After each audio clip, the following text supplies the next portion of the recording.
C'est l'heure du journal de l'Afrique, soyez les bienvenus sur France 24. À la une ce soir, la rupture entre Laurent et Simone Gbagbo.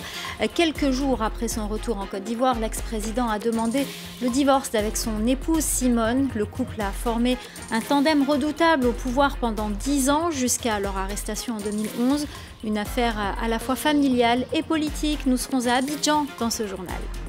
Cette attaque au Burkina Faso, une dizaine de policiers ont été tués lundi soir dans le nord du pays dans une embuscade tendue par des djihadistes présumés. Plusieurs policiers sont portés disparus selon des sources sécuritaires.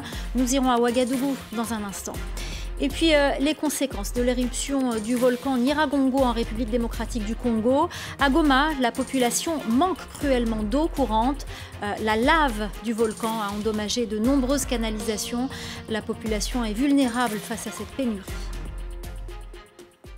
Laurent Gbagbo a demandé le divorce avec Simone. Quelques jours après son retour en Côte d'Ivoire, l'ex-président, acquitté par la Cour pénale internationale, a annoncé dans un communiqué sa volonté de se séparer officiellement de son épouse Simone. Pour en parler, nous retrouvons notre correspondant à Abidjan, Samuel Bernard. Samuel, bonsoir. Le contenu de ce communiqué n'a pas vraiment surpris. Cela fait plusieurs années qu'ils sont en froid.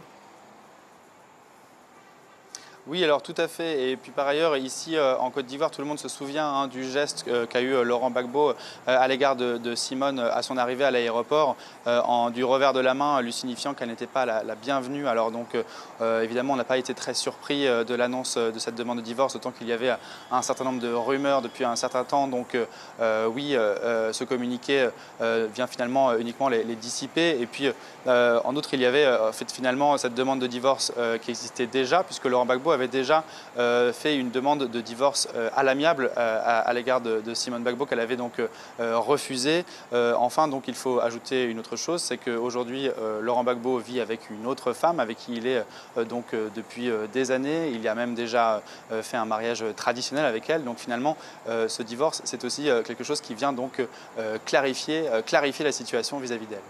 Alors Samuel, cette annonce, c'est aussi incontestablement une affaire politique. Alors oui, évidemment. Aujourd'hui, si on parle de ce mariage, c'est avant tout pour cette raison. Il faut bien rappeler que le couple Laurent Gbagbo et Simone Gbagbo, c'est un couple emblématique du paysage politique ivoirien. Il faut bien rappeler que ce sont eux deux qui ont fondé en 1982 et dans la clandestinité le Front populaire ivoirien. Aussi, ce qu'il faut ajouter, c'est que Simone Gbagbo, ce n'est pas du tout un personnage politique de second plan, et en particulier au sein du FPI. Depuis la création du parti et ensuite, depuis l'accession de Laurent Gbagbo à la présidence jusqu'en 2011, Simone Gbagbo a joué un rôle de premier plan. Et ensuite, depuis le départ de Laurent Gbagbo, il faut bien préciser qu'elle a tenu finalement le parti à bout de bras, et en particulier la ligne pro-Gbagbo, la ligne des Gor, donc des Gbagbo Ouriens, c'était sa première avocate. Alors aussi, ce qu'il faut préciser donc, en ce qui concerne les répercussions politiques de ce divorce, on peut évidemment s'attendre à un changement d'alliance, une désévolution au niveau des alliances à l'intérieur du FPI, puisque les proches de Simone Gbagbo, ce sont aujourd'hui les défenseurs de la ligne pro-Gbagbo. Donc on pourra avoir peut-être un certain nombre de personnes qui seront froissées par cette décision. Aussi, il y a un aspect idéologique. Il faut bien préciser que Simone Gbagbo, c'était la tenante d'une ligne dure sur un certain nombre de sujets. Alors, est-ce qu'il s'agit d'un divorce aussi sur ces questions-là? On va voir. Et enfin, donc, il y a cette question un petit peu plus confessionnelle, qui est que dimanche dernier, Laurent Gbagbo a annoncé se reconvertir au catholicisme. Et Simone Gbagbo est donc une tenante de la ligne néo-évangélique à l'intérieur du FPI. Donc, est-ce qu'il s'agit également d'un divorce sur la question religieuse? Ça, on va le voir. En tout cas, à l'heure actuelle, un grand nombre de questions subsistent à l'intérieur du FPI et sur son avenir. Mais une chose est sûre, ce divorce marquera un tournant pour le paysage politique ivoirien et en particulier pour le FPI. Merci beaucoup Samuel Bernard, merci pour toutes ces précisions. Cette nouvelle attaque dans le nord du Burkina Faso, 11 policiers ont été tués lundi soir dans une embuscade tendue par des djihadistes présumés. Plusieurs policiers sont également portés disparus selon des sources sécuritaires. Nous sommes en ligne avec notre correspondant à Ouagadougou, Khalidou. Khalidou, quelles sont vos informations pour le moment ? Écoutez, selon le communiqué du ministère de la Sécurité qui vient à peine de nous parvenir, dans l'après-midi du 21 juin, aux alentours de 15 heures, une équipe de relève de la police est tombée dans une embuscade sur l'axe Barça-Logo-Foubé, dans le centre-nord du pays. Le bilan officiel et provisoire fait état de 11 policiers tués. 7 ont été retrouvés sains et saufs et 4 sont toujours portés disparus. D'ailleurs, une opération de ratissage se poursuit pour retrouver ces policiers disparus, mais aussi pour traquer les assaillants. Comme l'a précisé le communiqué, les policiers faisaient partie d'une équipe de relève à Irgou, un petit village au nord de Barça-Logo. Une relève, c'est une équipe de police qui arrive dans un détachement pour suppléer ou remplacer l'équipe précédente qui a effectué une période donnée. J'espère avoir été clair. Autrement, cette zone du centre-nord est réputée pour être très dangereuse et la menace djihadiste est très élevée. Le 21 avril dernier, déjà à Irgou, 4 soldats avaient été tués et 2 autres blessés dans l'attaque de leur convoi par des hommes armés. Vous avez été très clair. Merci beaucoup, Khalid Houssi, pour toutes ces précisions. Et on va rester au Burkina Faso dans ce contexte sécuritaire tendu. Un débat fait rage. Faut-il dialoguer avec les djihadistes alors que la lutte contre le terrorisme enregistre peu de succès? Dans le pays, certaines autorités locales ont décidé de franchir le pas. Les précisions de Nicolas Germain. Ces 2 hommes qui discutent paisiblement sont l'émir et le maire adjoint de la ville de Thiou. Ils montrent une vidéo d'une réunion entre la mairie et des groupes djihadistes. Car ici, les autorités locales ont décidé que la seule façon de mettre un terme au combat est le dialogue. Les gens qui s'affrontent, on se connaît tous. Mais il y a des jeunes de 12, 13 ans qui, eux, ne connaissent personne. S'ils grandissent dans cet environnement violent, avec cet état d'esprit, il sera très difficile de les raisonner. Et alors ce serait une crise sans fin au Burkina Faso. Officiellement, le gouvernement du Burkina Faso ne cautionne pas ces réunions avec des djihadistes. L'État ne nous a pas demandé de réconcilier, de parler aux gens. Mais l'État n'est pas contre parce qu'ils ne nous ont pas empêchés de faire le travail. Et eux, ils vont dire qu'ils sont contre, on va arrêter de le faire. Mais ce qu'on veut, si l'État peut accompagner les gens, parce que de temps en temps, c'est les maires qui nous aident avec l'essence, discrètement.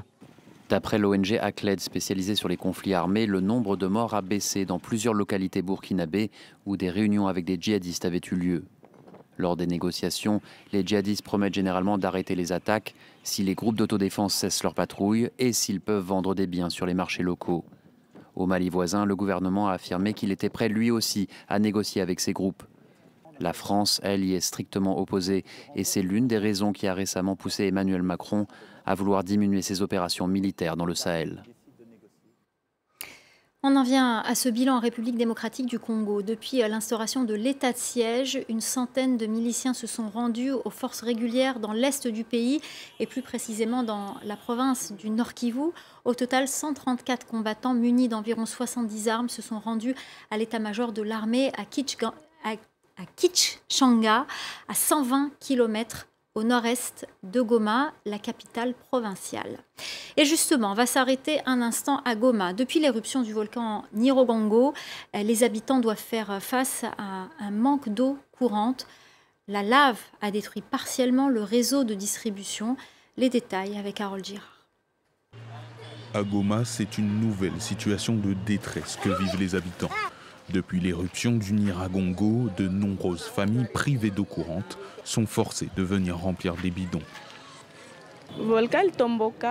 Après l'éruption du volcan, j'ai fui avec ma famille. En revenant, on a vu que les tuyaux avaient été brûlés par la lave. Heureusement, on a eu l'information par les voisins qu'il y avait de l'eau gratuite ici. Plusieurs organisations humanitaires se rendent sur place quotidiennement pour ravitailler les bornes fontaines des quartiers affectés. Le réseau d'eau a été endommagé pour longtemps. On parle de tuyauteries de très grands diamètres qui doivent être remplacés. Et généralement, les matériaux ne sont pas disponibles sur place. Donc il y a cette organisation qui se met en place du côté étatique, du côté des partenaires. Le Comité international de la Croix-Rouge estime que 75% de la population de Goma a été privée de l'accès à l'eau potable et donc soumis à un important risque sanitaire. À Goma, nous sommes dans une zone endémique au choléra et le manque d'eau est égal au problème de santé publique. Déjà, ça, c'est une première chose à laquelle il fallait vite répondre. Avant de voir toute autre action, l'eau, c'était la première chose à laquelle il fallait déjà apporter une réponse. Une urgence qui s'ajoute à d'autres. Même avant cette éruption, le réseau de distribution d'eau de Goma était insuffisant. La ville, elle, s'étend car elle continue d'accueillir les réfugiés qui fuient les conflits dans le nord et l'ouest de la province. On part à présent à Conakry. Ceux qui connaissent la capitale guinéenne le savent, difficile d'échapper aux embouteillages, à moins de prendre une moto-taxi. Sauf que depuis le 6 mai, ce moyen de transport n'a plus le droit d'accéder au centre d'affaires. Une galère pour les usagers. Reportage signé Malik Diakité et Sarah Sakou. En ville. 7 h du matin, au carrefour Amdalaï, en banlieue de Conakry. Jean-Baptiste tente désespérément de rejoindre le centre-ville où il travaille. Depuis plus de 30 minutes, je suis arrêté ici, mais pas pour emprunter, mais pas un taxi. Je ne gagne pas. Ça vient bourrer et puis il y en a, ils n'arrivent même pas en ville. Donc ça devient pas un problème pour moi. C'est un calvaire. Après 45 minutes, le fonctionnaire embarque enfin. Son calvaire est loin d'être terminé. Je ne sais pas à quelle heure je vais arriver.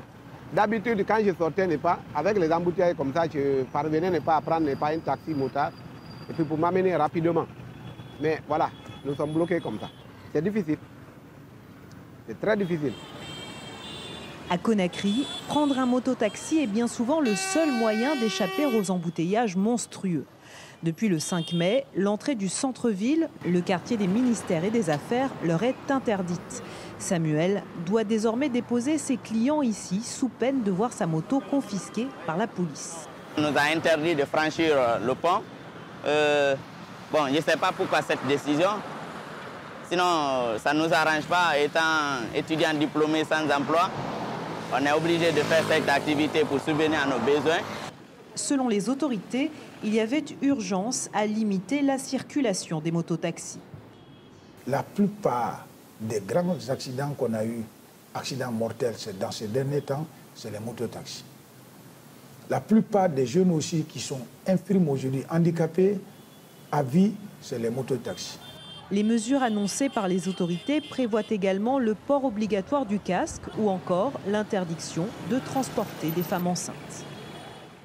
Ce soir, nous avons le plaisir de recevoir sur notre plateau la chef béninoise Georgiana Viu. Elle est venue nous parler de la cuisine de son pays qu'elle raconte dans son ouvrage Le goût de Cotonou ou Ma cuisine du Bénin, un livre plein de couleurs, de saveurs, mais aussi d'histoires. Merci beaucoup d'être avec nous. Merci pour l'invitation. Merci d'être venu nous parler de votre livre. Qu'est-ce que vous avez voulu raconter dans ce livre à travers ces recettes? C'est bien plus que des recettes, hein. C'est un petit peu le petit carnet secret des grands-mères. C'est tout à fait ça. C'est un livre que je voulais, un peu plus qu'un livre de recettes, c'est un livre de transmission, un peu comme un livre de mémoire aussi, égoïstement d'abord pour mes enfants, et puis après pour tous les Béninois finalement, et tout le monde, tous ceux qui sont amoureux du Bénin ou en tout cas liés au Bénin.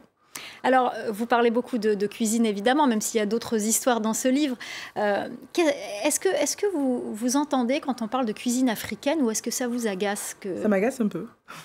Un peu comme tous les Africains, je pense. Parce qu'il y a des cuisines en Afrique. Alain Ducasse le dit très bien dans la préface. Il y a déjà l'Afrique qui est partagée en différentes parties. Il y a le Maghreb, l'Afrique subsaharienne, l'Afrique du Sud, l'Afrique de l'Est. Donc, forcément, il y a des cuisines africaines et non une cuisine africaine. Alors, quelle est votre recette préférée dans ce livre? J'imagine qu'elle est accompagnée d'une histoire. Il n'y a pas que le goût, il y a aussi le vécu. En fait, il y en a plusieurs. La première qui me viendrait à l'esprit, ça serait peut-être la citronnade, paradoxalement, qui n'est pas une recette typiquement béninoise, mais c'est une recette que moi, je garde en moi depuis très longtemps. Parce qu'en fait, toute petite, on faisait des compétitions de vélo avec mon petit frère. Et c'est un peu notre potion magique que notre maman nous préparait pour les compétitions. Et après, il y a plein de sauces que moi j'adore. Là, il y a le bloc au qu'on a à l'image. C'est une sauce à base de pieds de bœuf, j'adore. Le dja, c'est juste incroyable parce qu'on peut l'accommoder avec plein de choses. Il y a aussi le gombo. Il y a une espèce de soupe qu'on fait à base de gombo. Ça, c'est une de mes sauces préférées, la sauce de tête de mouton. C'est ma tante Rita qui la faisait le mieux. Il y a quoi dans cette sauce? Une tête de mouton.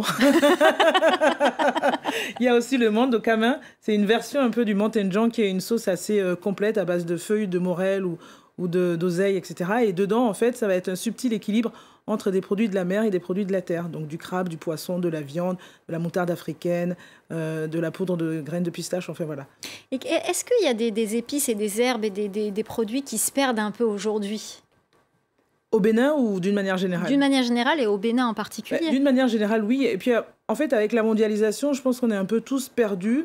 Et finalement, on s'approprie des produits qui viennent d'ici ou d'ailleurs, ce qui n'est pas plus mal. Mais je trouve que c'est important de temps en temps de se recentrer sur soi-même. J'aime bien l'expression qui dit pour savoir où on va, il faut savoir d'où on vient. Voilà. Alors, je vais vous parler d'un petit sujet d'actualité. Au Sénégal, les autorités ont décidé d'augmenter la taxe sur les bouillons culinaires. On va écouter les réactions de quelques Sénégalais et on en reparle juste après. Très bien. La vie est tellement difficile, donc je ne pense pas que ça sera une bonne idée pour augmenter les bouillons. Parce que les femmes l'utilisent souvent. Ces bouillons n'ont aucune utilité. On doit même arrêter de les commercialiser. Ils sont dangereux pour la santé.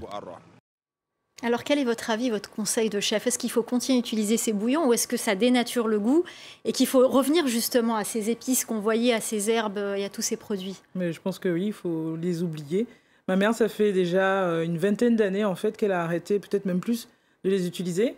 Elle est persuadée aussi qu'ils ne sont pas bons pour la santé. Après, je ne sais pas si elle a fait des recherches sur ça.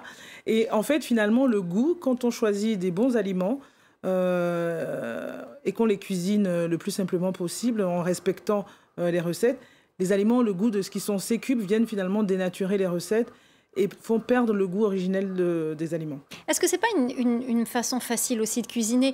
Quel conseil donneriez-vous à ces jeunes femmes et ces jeunes hommes qui sont pressés, ces citadins qui ont envie de faire des plats traditionnels, mais ça mijote trop longtemps, il faut trop de produits et qui finalement remplacent un produit par un autre et dénaturent un petit peu ? Mais à un moment, il faut choisir. C'est comme quand on décide de sortir maquillé ou pas. On n'en fait pas qu'une moitié. Donc, on prend le temps de se maquiller. Il faut prendre le temps. Et quand on n'a pas le temps de faire une recette un peu complexe, eh bien, il faut juste prendre un bon produit, une bonne tomate, une bonne aubergine, une bonne salade et un peu de sel, un peu de poivre, un peu d'huile d'olive, un bout de piment. Et il vaut mieux simplifier en prenant des bons produits que de vouloir faire un plat compliqué en rajoutant des exhausteurs de goût pour tromper un peu les personnes qui vont manger. Quel est votre souhait aujourd'hui par rapport à la cuisine béninoise ? Par rapport à la cuisine béninoise, c'est qu'on en parle. Et qu'elle soit et que tout le monde la connaisse et que de la même manière que le tchèpoudjienne ou le poulet yassa sont des plats maintenant emblématiques du Sénégal mais que tout le monde connaît au-delà des frontières sénégalaises, eh ben, j'aimerais que le dja, le mantenjan, le wevi munsunu qui est une sauce ou le garifoto encore qui passe à l'écran soient des mots qui reviennent, des plats qui reviennent dans le langage courant en Europe, en Afrique et partout et que les gens s'approprient ces recettes-là et les faire se partager au plus grand nombre. Alors très rapidement, quelques bonnes adresses pour manger béninois ? À Paris ? À Paris ou ailleurs, alors, en France ? Je pense qu'il va un peu me détester parce que je le cite souvent en ce moment. C'est le restaurant FIFA, en fait, qui n'est pas très loin de Jules Geoffrin. C'est vraiment typiquement béninois. Après, il y a aussi des béninois qui ont ouvert un restaurant qui s'appelle la Villa Maasai. Mais là, on retrouve plusieurs cuisines africaines, justement, à la carte. Et puis à Cotonou, il y a plein de maquis, de restaurants où on peut manger, que ce soit au bord de la route ou dans des endroits un peu plus cossus.